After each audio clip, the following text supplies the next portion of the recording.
5 days. It's a work week, Monday to Friday. In normal life, 5 days is enough time to finish a project or take a short vacation. But in September 1939, 5 days was enough time to shatter a nation. Welcome back to our day-by-day journey through the Second World War.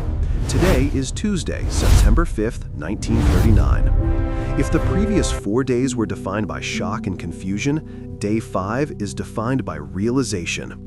The realization that old tactics are useless, that promised help is not coming fast enough, and that to save the army, Poland may have to sacrifice the soul of its country. Today, the cultural heart of Poland stops beating. Today, Kraków falls. To understand why, we look at the map. Poland's defense plan relied on holding long frontiers and retreating slowly inward, expecting a war similar to 1918. Instead, they faced blitzkrieg, lightning war. By dawn, the German 10th Army had already smashed through Polish lines near Częstochowa and was driving straight for Warsaw. In the south, the situation was even worse. The Polish Kraków army under General Antoni Schilling was being flanked from the west and from German forces pouring over the Carpathian Mountains from Slovakia. His troops fought bravely, but they were fighting World War I while the Germans were fighting World War II. The Polish lines weren't breaking because of cowardice, but because they were being bypassed faster than they could fall back.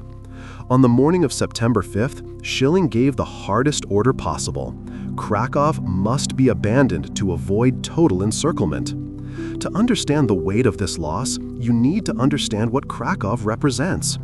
Warsaw was the modern capital, but Kraków was the ancient one, the resting place of kings, the symbol of Poland's identity, the city that survived partitions and centuries of oppression. Abandoning a battlefield is strategic. Abandoning Kraków is spiritual. Throughout the day, the city lived in a strange, fearful silence. Soldiers streamed eastward trying to outrun the German advance. Officials burned documents. Banks scrambled to move gold reserves. Air raid sirens wailed constantly as the Luftwaffe roamed freely after destroying much of the Polish Air Force. There would be no heroic street battle for Kraków. It was declared an open city to spare it from destruction. With the army gone, civilians were left alone. Beyond the military collapse, the human suffering on day 5 was immense.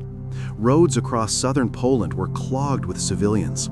Families pushing carts, carrying belongings on their backs, fleeing because of horrifying reports from the west. The Luftwaffe was already strafing refugee columns to create panic and block military roads. Behind the regular German army came SS units carrying out massacres, targeting anyone resisting and especially Poland's Jewish population. The fear pushing civilians forward was not imagined, it was real. Back in Kraków around midday, German motorcycle units entered the empty, silent streets. Soon afterward, the main body of German forces marched into the ancient capital.